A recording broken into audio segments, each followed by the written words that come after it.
నమస్తే రమగారు. నమస్తే జయ. రమగారు, ఏదైనా మంచి కథ చెప్పండి రమగారు. ఇప్పుడు నేను క్వశ్చన్ అడగాలి. నాకు తెలుసు అన్ని రోజు మంచివి కాదా అని, ఇంకా మంచిది చెప్పండి ఈరోజు. నానావిధ భక్తులు, ఒక్కొక్కళ్ళకి భక్తి భగవంతుడిని తెలుసుకోవటం విధానాలు వేరుగా ఉంటాయి కదా. కొంతమంది ఏంటంటే ఇది భగవంతుడని, దీనికి ప్రచండమైన శక్తి ఆయనకు ఉందని, ఆయన వల్లే ప్రపంచం నడుస్తోందని అర్థమవుతూ ఉంటుంది. మనకు తెలుస్తుంది. భగవత్ శక్తిని గ్రహించగలుగుతారు వ్యక్తులు. కొంతమంది గ్రహించరు, కానీ ఏదో నమ్మకంతో నడిచిపోతూ ఉంటారు. తెలుసుకోవటం ఒక విధానం, తెలియకపోయినా ఆ ఎవడో ఒకడు ఉన్నాడులే ముందు అన్న ధోరణిలో వెళ్ళిపోవటం ఇంకో విధానం. దానికి సంబంధించిన ఒక కథ చెప్తాం. పూర్వం మగధ దేశానికి దగ్గరలో ఒక గురుకులం ఉండేదట. ఈ గురుకులంలో ఏంటంటే అప్పట్లో ఆ గురుకులం చాలా ప్రఖ్యాతిగా చెందిందనమాట. మామూలుగా ఏదో పిల్లాన్ని తెచ్చి చేర్చేయడం కాదు. ఓహో, వాళ్ళు టెస్ట్ చేసి తీసుకునేవాళ్ళు. ఎంట్రన్స్ టెస్ట్ ఉండేది ఖచ్చితంగా. ఈ మగధ వంశానికి రాజగురువుగా ఉన్నాయనే, రాజగురువు ఎవరో ఆయనే ఈ గురుకులాన్ని నడిపేవారు. రాజుగారి దగ్గర నుంచి వీళ్ళకి సందర్భాలు సంబారాలు అన్నీ వచ్చేవి.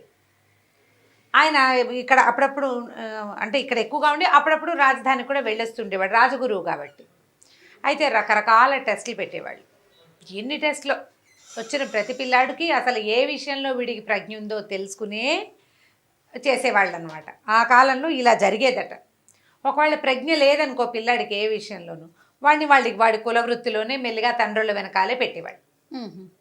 వాడికి ఏదో ఒక ప్రజ్ఞ ఉంది, వాడిని గురుకులంలో పెట్టేవాళ్ళు. ఆ గురుకులంలో శాస్త్రాలే కాకుండా మామూలుగా పౌరోహిత్యం అంటే స్మార్తానికి సంబంధించింది వేద విద్య, సాధారణ సంస్కృతము, ఆ తర్వాత ఏమో యుద్ధ విద్యలు, రకరకాలు గణితము, లెక్కలు.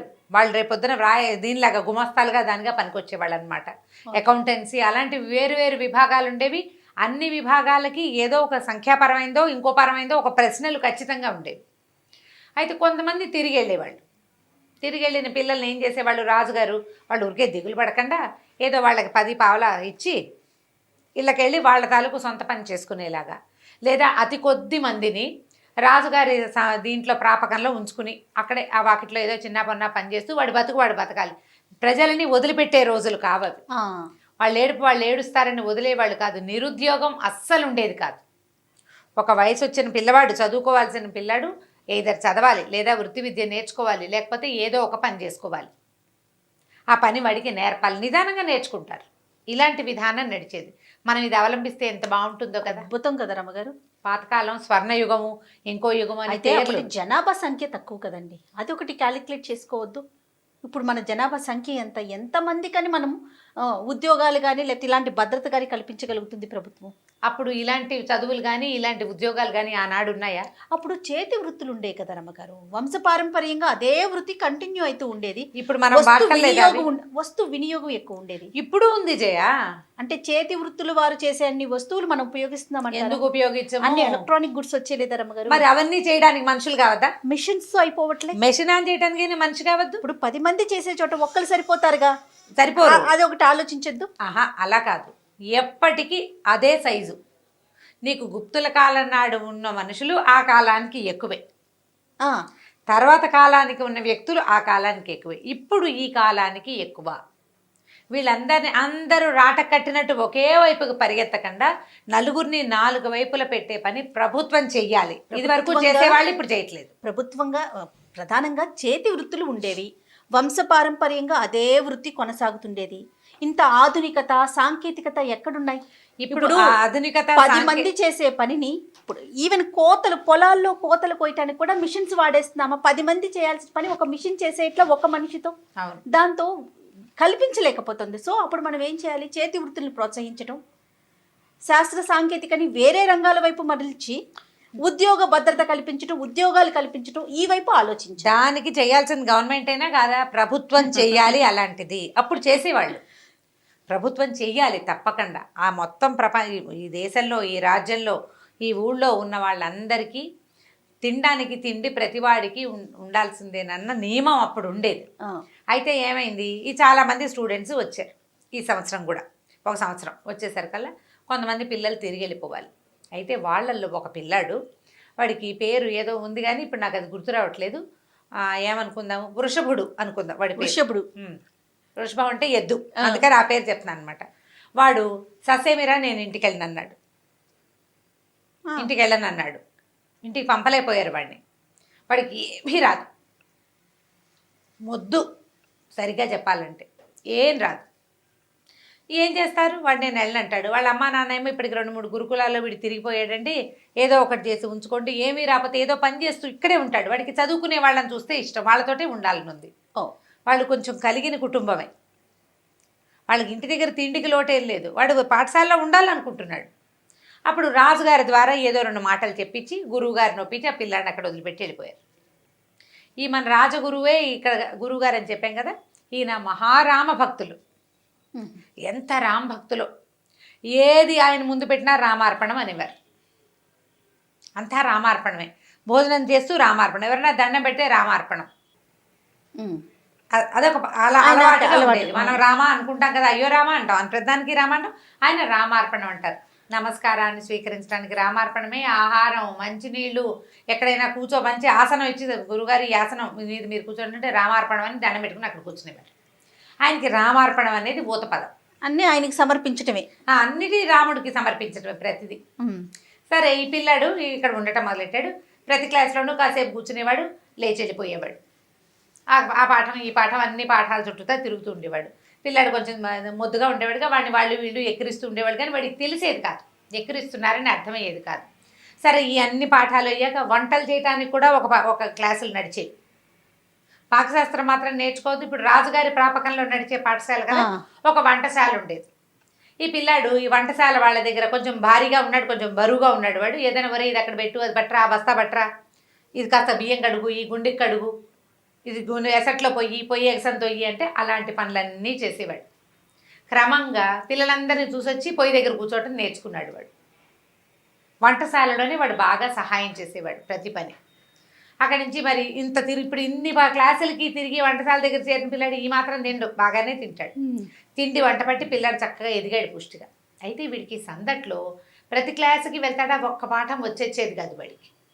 కానీ గురువుగారు అనే రామార్పణం మాత్రం వంట పట్టింది. రామార్పణం అనేవాడు. పొయ్యిలో ఎగసం దోసి రామార్పణం, బియ్యం ఎత్తి ఎసట్లో పోసి రామార్పణం, ఆకుకూర తరిగి రామార్పణం అనేవాడు. సరే, ఏవో ఒక పదం వచ్చింది కదా, పెద్దగా మాటలు రావు వాడికి, ఏవో కాసిన చిన్న చిన్న పదాలు, అవద్దు, అవును, కాదు, అలాంటివే వచ్చు, చిన్న చిన్నవే. కానీ మాటలు కూడా రానంత మేధకుడు, పర్సనాలిటీ మాత్రం బాగుండేది.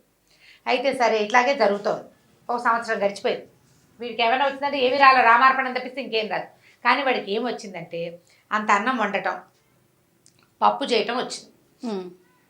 ఓ పదార్థం చెయ్యి అంటే వాడు ఆకుకూర వేసి పప్పు వండుతాడు, దోసకాయ వేసి పప్పు వండుతాడు, టమాటా వేసి పప్పు వండుతాడు. పప్పు చేసి దానికి ఇంత తాలింపు వేసి అక్కడ పెట్టడం వచ్చు. ఇంతమంది విద్యార్థులు ఉన్నారుగా, పెద్ద గుండిగా చేయగలడు. చిన్నది గబుక్కని ఎవరైనా వచ్చారంటే, సాపాట్లు భోజనాలు అయిపోయిన తర్వాత ఎవరైనా గురుగారిని చూడడానికి వచ్చారనుకో, ఒక గ్లాస్ బియ్యం పెట్టి ఒక కాస్త పప్పు వండారంటే చెక్మని కాస్తంత పప్పు అన్నం. అప్పట్లో మనలాగా 4 పదార్థాలు తినేవాళ్ళు కాదు, పప్పు అన్నం మజ్జిగ అన్నంతో సరిపోయేది. అది నేర్చుకున్నాడు. సరే, కొంచెం అన్నం వండుకుని తింటాం వాడికి వచ్చు. ఏదైనా కార్యక్రమాలు అవి ఉన్నప్పుడు అన్ని పనులలో వాడు వెనకాల ఇది పట్టుకోరా, ఎత్తరా, అలాంటి పనులు చేసేవాడు. బాగా ఊహొచ్చింది, కొంచెం ఎదిగాడు. మొదట వచ్చినప్పటికీ ఇప్పటికీ ఏమైందట, గురువుగారికి పొలాలు అవి కూడా ఉన్నాయి. అంటే ఈ పాఠశాలకి, ఆశ్రమ పాఠశాల కదా, గురుకులానికి ఉన్నాయి ఇవి పొలాలు. అంటే జొన్న చేనుకి కాపలా పంపించాలి ఎవరినైనా. సైనికులు చాలామంది ఉంటారు వీళ్ళ దగ్గర. అయితే అప్పుడు ఏదో ఒక చిన్న యుద్ధపు ఆలోచనలు ఏవో ఉండి సైనికులందరినీ పంపించేశారు రాజధానికి. పిల్లలే కాపలాలు కాసుకుంటున్నారు. ఏమనుకున్నారు, ఈ వృషభుడు ఉన్నాడు కదా, వీడు ఎలాగో ముద్రా చిప్ప, ఇక్కడ చేసే పని ఉంది, చదువు ఎలాగూ లేదు, పరీక్షల వేళ వచ్చేసింది, వీడిని జొన్న చేను కాపలా పంపిద్దాం అనుకున్నారు. జొన్న చేనుకి ఏం చేయాలి, వడిసలు విసరాలి, హే హే అని కేకలు పెట్టాలి, ఇప్పటికప్పుడు డప్పు కొట్టాలి. సరే, ఏం చెప్పారు, వాడిని ఏరా వెళ్తామంటే వెళ్తానన్నాడు. పొద్దున్నే పోయి రాత్రికి రావాలి. పొద్దున్నే ఏం చేశారు, వీడికి 1 గ్లాస్ బియ్యం, తర్వాత ఎంత పప్పు, ఆకుకూర, కాస్త తాలింపుకి అవి మూట కట్టించారు. పొయ్యి వెలిగించుకోవటం అన్నీ వచ్చు వాడికి.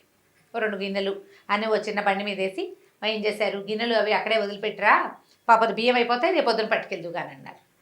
సరే, ఒక సీనియర్ విద్యార్థి ఒకడు, వీడి కొంచెం అంటే వీడికి మాట్లాడటం కావాలి కదా, బాగా చెప్పగలిగిన ఓపిక ఉన్నవాడిని ఒకడిని ఇచ్చి పంపారు. వాడు పోయి వీడిని తీసుకెళ్ళి ఆ చేను గట్టు మీద దిగబెడిచి, ఒక పెద్ద చెట్టు ఉంది, దానికి ఇంత చక్కగా నీడగా 3 రాళ్ళు పెట్టి పొయ్యి అరేంజ్ చేసి, అరే అన్నం వండుకుని తినరా, ఇదిగో ఇక్కడ పిక్కలు వస్తాయి, వాటిని చప్పట్లు కొట్టు, ఈ డప్పు కొట్టు, ఈ కర్రలు విసురు, చుట్టూతా తిరుగు, వీళ్ళందరినీ పక్షులను రానివ్వకుండా తోలేసేయి, అన్నం వండుకు తిరు. పొద్దునే వండేస్తే పొద్దున ట్రిప్ తింటాడు, మళ్ళీ రాత్రికి సాయంకాలం చీకటి పడ్డాక 2వ ట్రిప్ తిని చీకటి పడ్డాక నడిచి వచ్చేసి ఇంటికి పాఠశాలకు వచ్చి పడుకోవటం. మళ్ళీ పొద్దున్నే లేచి బియ్యం పప్పు మూట కట్టుకుని వెళ్ళిపోవటమే. ఓ 10 రోజులు కాపలా కాయాలి, ఎందుకంటే జొన్న చేను బాగా పాలు పోసుకున్నాక ఓ 10 రోజులు కాపలా కాసాక జొన్న కోసేస్తారు. ఈ 10 రోజులు కాపలా పిల్లని పంపాలి.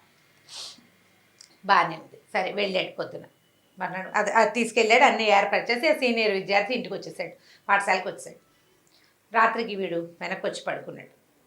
పడుకుని దగ్గరకు వచ్చినప్పుడు వంటశాల ఏర్పాట్లు చేయడానికి ఒక ఆయన ఉండేవాడు, ఒక సూపర్వైజర్. ఒక మనిషి బియ్యం చాలలేదండి, మరి కాసిన బియ్యము పప్పు ఇవ్వండి అని అడిగాడు. నేనేమనుకున్నాను, సరేలే మనం ఏదో అందాజుగా ఇచ్చాము, వాడికి ఏం సరిపోతుంది, పిల్లాడు కొంచెం ఎదిగాడు కదా అని ఏం చేశారు, ముందు రోజు ఇన్ని బియ్యం ఇచ్చారా, మర్నాడు అన్ని బియ్యం ఇచ్చారు. పప్పు కూడా 2 గుప్పెళ్ళు ఎక్కువ వేశారు, 2 ఆకుకూర కట్టలు ఎక్కువ వేశారు, తాలింపు దినుసులన్నీ పెంచారు, చిన్న చిన్న మూటలు కట్టేసి పెట్టేశారు. ఆ మూటలు పుచ్చుకుపోయాడు మర్నాడు పొద్దున. మర్నాడు రాత్రి వచ్చేసాడు. మరి అన్నం చాలలేదండి కావాలన్నాడు. ఇది పరిపాటాలేక ఎక్కువ తింటున్నాడు ఏమిటో వీడు, ఆ మాత్రం బియ్యం ఇచ్చాను, అంతకంటే ఏం తింటాడు, చిన్న వెధవా, ఇంతకు చేసి వాడికి 15-16 ఏళ్ళు, అంతకంటే ఏం తినేస్తాడు అనుకున్నాడు. 3వ రోజు కూడా పెద్ద మూట కట్టారు. 4వ రోజు కూడా మళ్ళీ అడిగాడు, సరిపోలేదు అని. ఎవడైనా దొంగ వెధ వచ్చి వీడి దగ్గర తినేస్తున్నాడా, ఇంత తింటామేమిటి. 5వ రోజు కట్టించుకున్నాడు. ఆయనకి ఆ సూపర్వైజర్కి విసుగు పుట్టింది.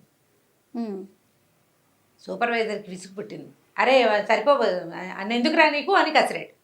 అయ్యో చాలటం లేదండి నిజంగాను అన్నాడు. పిచ్చి వెధవా, పాపం వీడికి ఏవో 2-3 మాటలు వచ్చు అంతే, ఏదో చిన్నగా చెప్తాడు, సరే కానిలే, ఏ కోతులో ఉడతలకో ఎవరైనా పెడుతున్నాడేమో తోచదు కదా, మరి ఒక్కడే ఉంటున్నాడు పిల్లాడు, ఏ ఉడతలకో అన్నం పెడుతున్నాడు అనుకున్నారు. ఉడతలకైతే మాత్రం ఇంత గిన్నెడు అన్నం ఏం పెడతాడు, గిన్నె వదిలేశాడు, పెద్ద గిన్నె తీసుకెళ్ళటం మొదలుపెట్టాడు. అన్నానికి పెద్ద గిన్నె, మరి ఇన్ని బియ్యం ఉడకద్దు, పప్పుకు పెద్ద గిన్నె. 5 రోజులు గడిచిపోయినాయి. 6వ రోజు ఆయనకి విసుగొచ్చేసింది. ఇది లాభం లేదు, గురువుగారికి చెప్పాలనుకున్నారు. సరే గురువుగారి దగ్గరికి తీసుకెళ్ళి వీడండి మొదటి రోజు నేను బియ్యం ఇచ్చాను, 2వ రోజు 3వ రోజు ఇప్పటికి ఇంత దబరా గిన్నె తీసుకెళ్ళాడు, ఇంత గిన్నె, ఇన్ని డబ్బాల బియ్యము, ఇంత పప్పు, ఇన్ని ఉప్పులు తీసుకెళ్తున్నాడు, 6 డజన్ మందికి సరిపోయేంత పదార్థం పట్టుకెళ్ళాడు. మరి ఏం చెప్పాలండి ఈ పిల్లాడికి అనేసరికి వాడికి పెద్దగా మాటలు రావు, గబగబా మాట్లాడలేడు. గురువుగారు అన్నారు, ఏరా అన్నారు. వీడు బిక్కమొహం వేశాడు. సరే ఆయన అన్నారు, అంతర్ముందు పంచాయతీ ఎందుకు, నువ్వు వెళ్ళిపోమని సూపర్వైజర్ని పంపేశారు. పిల్లని అడిగారు, ఏరా అన్నం వండుతున్నావంటే వండుతున్నానండి అన్నాడు. తింటున్నావా అంటే ఎక్కడండి, తిని 5-6 రోజులైంది అన్నాడు. అన్నమంతా ఏం చేస్తున్నావురా అన్నాడు. నువ్వు ఇన్ని డబ్బాలు బియ్యం పట్టుకెళ్ళావా అంటే పట్టుకెళ్ళానండి. వాడి ప్రతి వాక్యానికి రామార్పణం అంటుంటాడు. పట్టుకెళ్ళానండి రామార్పణం. మరి ఎందుకు తినలేదురా అంటే ఎక్కడ తినండి రామార్పణం, తినడానికి అవకాశం లేదండి రామార్పణం అనేసరి గురువుగారు రామార్పణం అనుకుని ఏమిట్రా సరిగ్గా చెప్పన్నాడు. కాదండి మొదటి రోజు పెద్దన్నయ్య నన్ను తీసుకెళ్ళాడా, అన్నం వండుకోమన్నాడా, అన్నం వండుకున్నానండి, వండుకుని ఆకేసుకున్నానండి, అక్కడ ఏముంటాయి పెద్ద పెద్ద చెట్ల ఆకులు ఉంటాయి, 2 ఆకులు కలిపి కుట్టి విస్తర చేసుకున్నాడు, వాడికి ఆ పనులు వచ్చు, అక్కడే ఉన్నాడు కదా పాఠశాల. ఆకేసుకున్నానండి, నేల శుద్ధి చేశాను, ఆకేసుకున్నాను, అన్నం పప్పు వడ్డించుకున్నానండి, రామార్పణం అని దండ పెడుతుంటే ఒక ఆయన వచ్చాడండి. రామార్పణం ఒక ఆయన వచ్చాడు.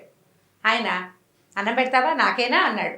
అనేసరికల్లా మరి ఎవరికైనా అన్నం పెట్టమని నేర్పించారు కదా, పాఠశాలలో వాడికి నేర్పించిన విద్య ఏంటి, ఎవరికైనా పెట్టి తినాలి. వాడికి రెగ్యులర్ ప్రాక్టీస్ అది, వాడంతటి వాడు కంచం పెట్టుకుని అన్నం తినకూడదు. మరి ఇప్పుడు మేధకుడైన పిల్లవాడికి చెప్పాలి కదా, ఏదో ఒకటి నేర్పాలి. వీళ్ళు ఏం చేశారు, అన్నం పప్పు వండటంతో పాటు ఎవరికైనా పెట్టి తినడం అలవాటు చేశారు. ఆయన వచ్చాడండి, అక్కడ ఎవరు లేరు, ఎవరికి పెట్టినా అని చూశాను, రామార్పణం ఎవరికి పెట్టను అని అనుకుంటే ఆయన వచ్చాడు. సరే వచ్చాడు కదా అని రామార్పణం ఆయనకి పెట్టానండి. ఆయన తినేశాడు.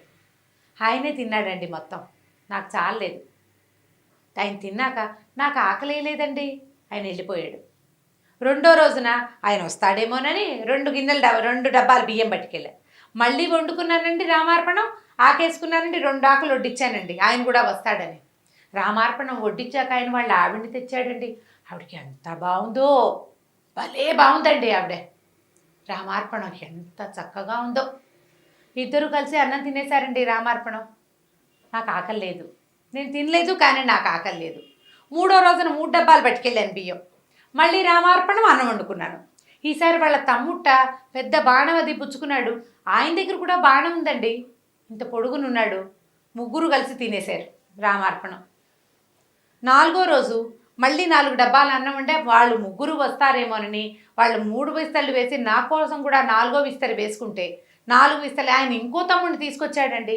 అసలు ఈయనండి అచ్చు ఆ పెద్ద ఆయన లాగానే ఉన్నాడండి. మొదట వచ్చిన ఆయన ఎర్రగా ఉన్నాడండో, ఈయన మాత్రం సేమ్ డిట్టో పెద్ద ఆయన ఎలా ఉన్నాడు, ఈ తమ్ముడు కూడా అలాగే ఉన్నాడు. అదే రంగు అదే రూపం. బాణాలండి వాళ్ళ దగ్గర. ఏమోలే అని నలుగురికి పెట్టేశానండి. నాకు ఆకలి లేదు. రామార్పణం. 5వ రోజు మళ్ళీ పట్టుకెళ్ళానండి. ఈసారి వాళ్ళు నలుగురు, ఒకవేళ ఆయనకి ఇంకో తమ్ముడు ఉన్నాడేమో, ఎందుకు వచ్చిందిలే అని అనుకున్నాను. అయినా కూడా నేను తిందామనుకున్నా. వాళ్ళు నలుగురు, నేను ఒకదాన్ని అనుకున్నా. 5 ఆకలేస్తే ఆయనకి 3వ తమ్ముడు ఉన్నట్టండి, బంగారపు రంగు. ఆయన్ని తీసుకొచ్చాడండి. వాళ్ళు 4 అన్నదమ్ములు, ఒక ఆవిడే. అందరూ ఎంత బాగున్నారో, ఇంతంత పొడుగు మనుషులు, బాణాలు, బట్టలు ఎంత బాగున్నాయో. వాళ్ళు 5గురు కూర్చుని తినేశారు. 6వ రోజు కూడా పట్టుకెళ్ళానండి. ఈసారి వాళ్ళ బంటుట, ఆయన ఎంత ఉన్నాడో వీళ్ళందరినీ కలిపితే ఆయన అంత ఎత్తవుతారండి రామార్పణం. ఆయన దగ్గర ఒక పెద్ద గద కూడా ఉందండి. వాళ్ళందరూ తినేశారు. రేపు ఎవరు వస్తారో అందుకని ఇవి చాలదు, నాకు ఎక్కువ కావాలంటే గురువుగారు నిర్ఘాంతపోయాడు. ఒక ఆయన వచ్చాడు, భలే అందంగా ఉన్నాడు, బాణాలు పట్టుకుని ఉన్నాడు. వాళ్ళ ఆవిడ వచ్చింది, ఆవిడ చాలా అందంగా ఉంది. 2వ రోజో తమ్ముడు, 3వ రోజో తమ్ముడు, 4వ రోజో తమ్ముడు వచ్చాడు. ఒక బంటు కూడా వచ్చాడు. ఎంతమంది అయ్యారు? 4 అన్నదమ్ములు, భార్య, బంటు. ఈ 6గురు ఉండే సమూహం ఎక్కడిది? వీడు రామార్పణ. అప్పుడు ఆయనకి స్ట్రైక్ కూడా ఏమైందంటే, వీడు అవును కాదు లేదు లాంటి మాటలు చెప్తాడు. కావాలి నాకు వద్దు తప్ప వీడికి వాక్యాలు మాట్లాడటం రాదు. పైగా 6 రోజుల నుంచి అన్నం తినని పిల్లవాడు శుభ్రంగా ఉన్నాడు. పైగా ప్రవాహంలాగా మాట్లాడేస్తున్నాడు. ఆయన గబగబా లేచొచ్చాడు. లేచొచ్చి వాడి నెత్తి మీద 2 చేతులు పెట్టేట్ల మొహం మీద పెట్టేసరికల్లా ఆయనకి ఒక షాక్ కొట్టినట్టు తెలిసిందనమాట. వీడు ఎవరినైతే రోజు చూస్తున్నాడో, రామార్పణం సాక్షాత్ రామచంద్రమూర్తి కుటుంబాన్ని చూస్తున్నాడు. వాడు భగవంతుడని తెలియదు వాడికి. రాముడని, లక్ష్మణుడని, భరతుడని, శత్రుఘ్నుడని, సీతమ్మ తల్లిని వచ్చింది, ఆంజనేయుడని వాడికి తెలియదు. తెలియకుండా రామార్పణం ఎవరికైనా పెట్టి అన్నం తినాలన్న వాడి ఆలోచనకి భగవంతుడు రామార్పణం అన్నందుకు రాముడు వచ్చి తింటున్నాడు ప్రతిరోజు. ఆయన కదిలిపోయాడు, అరిచి కేకలు పెట్టాడు.